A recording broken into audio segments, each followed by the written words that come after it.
കണ്ണൂരിൽ youth Congress DYFI പ്രവർത്തകർ തമ്മിൽ സംഘർഷം.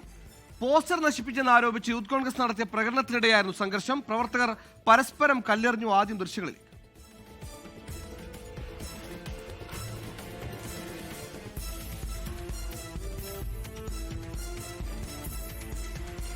അജീഷ് ജയകുമാർ.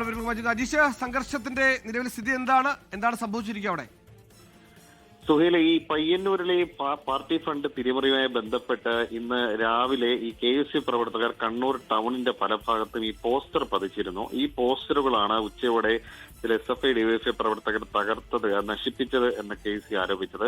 ഇതിൽ ചില പ്രവർത്തകർ ഈ പോസ്റ്റർ കീറുന്നത് അത് KSU പ്രവർത്തകർ കണ്ട് അത് തടയാൻ ശ്രമിക്കുകയും പിന്നീട് അതൊരു സംഘർഷമാവുകയും ചെയ്തു. പിന്നീട് ഉച്ചയ്ക്ക് ശേഷം ഏതാണ്ട് 4 മണിയോടെ ഈ കണ്ണൂർ പഴയ ബസ് സ്റ്റാൻഡിന്റെ അവിടെ DYFIയുടെയും SFIയുടെയും ഒപ്പം തന്നെ KSUവിന്റെ യൂത്ത് കോൺഗ്രസിന്റെയും പ്രതിഷേധ മാർച്ച് ഉണ്ടായിരുന്നു. ഈ പ്രതിഷേധ മാർച്ച് കണ്ണൂർ പഴയ ബസ് സ്റ്റാൻഡിന്റെ അവിടെ എത്തിയപ്പോഴാണ് ഇരു വിഭാഗങ്ങൾ തമ്മിൽ പരസ്പരം കല്ലേറുണ്ടായിരുന്നത്. അവിടെ ഉണ്ടായിരുന്ന ചില വാഹനങ്ങളുടെ ചില്ലും തകർന്നിട്ടുണ്ടായിരുന്നു. പിന്നീട് അവിടെ വലിയ സംഘർഷമായതോടെ പോലീസിൽ അത്തിവിഷി പ്രവർത്തകരെ മാറ്റുകയായിരുന്നു. അതിനുശേഷം പിന്നീട് DYFI SFI പ്രവർത്തകർ DCC ഓഫീസിലേക്ക് പ്രതിഷേധ മാർച്ച് സംഘടിപ്പിച്ചെങ്കിലും അത് പോലീസ് തടഞ്ഞു.